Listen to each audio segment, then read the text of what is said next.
Hi family, welcome to Revathi's kitchen. ఈరోజు మనం చేయబోయేది మిరియాల రసం అండ్ దొండకాయ ఫ్రై.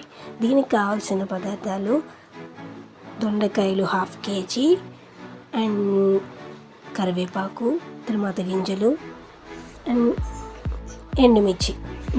ఒక బాండీ తీసుకొని దాంట్లో 2 టేబుల్ స్పూన్స్ ఆయిల్ వేసి బాగా కొంచెం వేడయ్యే వరకు వెయిట్ చేయాలి. కొంచెం వేడైన తర్వాత దీంట్లో 2 ఎండుమిర్చి, తిరువాత గింజలు,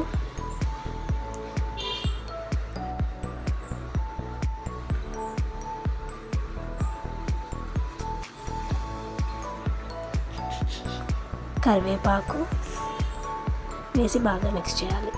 ఇప్పుడు దొండకాయలు చిన్నగా తరుక్కున్నవన్నీ వేసేయాలి. వేసి బాగా మిక్స్ చేసుకోవాలి. సో మిక్స్ చేసుకొని బాగా ఏగే వరకు వెయిట్ చేయాలి. మధ్యలో కలుపుతూ ఉండాలి.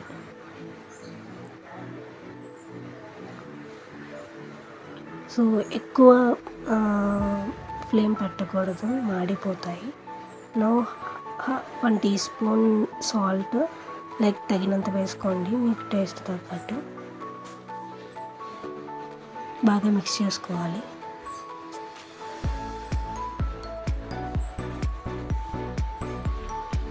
బాగా ఏగాయి ఇప్పుడు మనం చూసుకుంటే.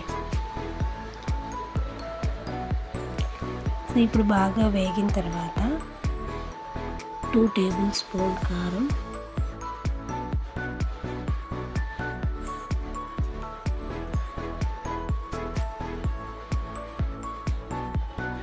2 టేబుల్ స్పూన్ కారం వేసుకొని బాగా మిక్స్ చేయాలి. మిక్స్ చేసి ఒక 5 minutes అలా ఉంచి దించేసుకొని కొత్తిమీరతో గార్నిష్ చేసుకోవాలి. అంతే, దొండకాయ ఫ్రై రెడీ. నెక్స్ట్ డిష్ మిరియాల రసం. దీనికి కావాల్సిన ఇంగ్రీడియంట్స్: చింతపండు రసం,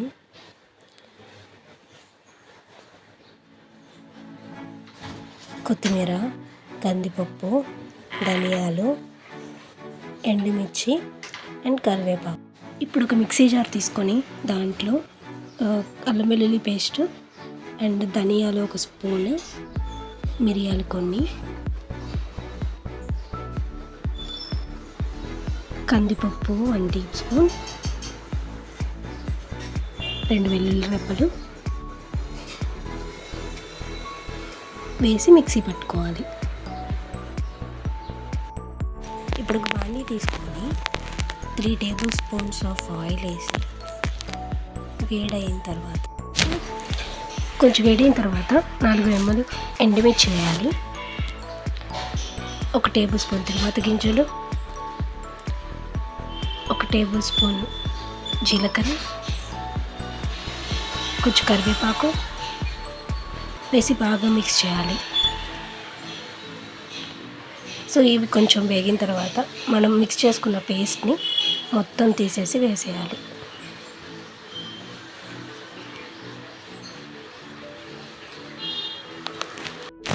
ఇప్పుడు బాగా మిక్స్ చేసుకోవాలి. పేస్ట్ వేసేయగానే బాగా మిక్స్ చేసుకొని పచ్చివాసన పోయే వరకు బాగా వేపాలి. ఇప్పుడు 1/2 టేబుల్ స్పూన్ పసుపు వేసి బాగా మిక్స్ చేయాలి.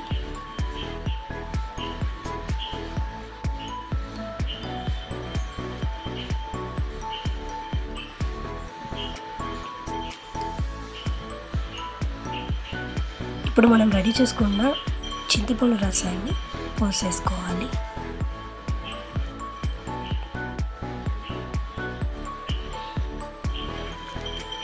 ఇప్పుడు 2 glasses ఆఫ్ వాటర్ తీసుకోవాలి.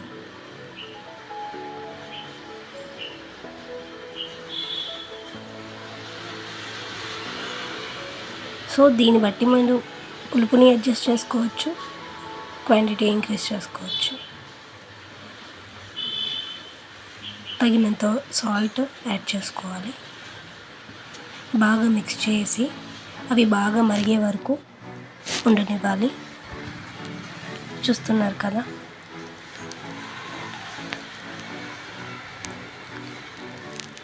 ఇప్పుడు కొత్తిమీర వేసుకొని గార్నిష్ చేసుకోవాలి. బాగా మిక్స్ చేస్తే కొత్తిమీర ఫ్లేవర్స్ అన్నీ మనకి మిరియాల చారుకు వస్తాయి. ఫైనల్లీ బాగా మరుగుతున్నాయి.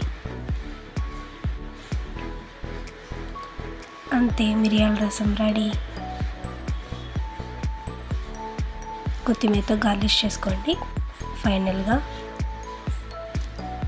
మిరియాల రసం రెడీ. Thank you.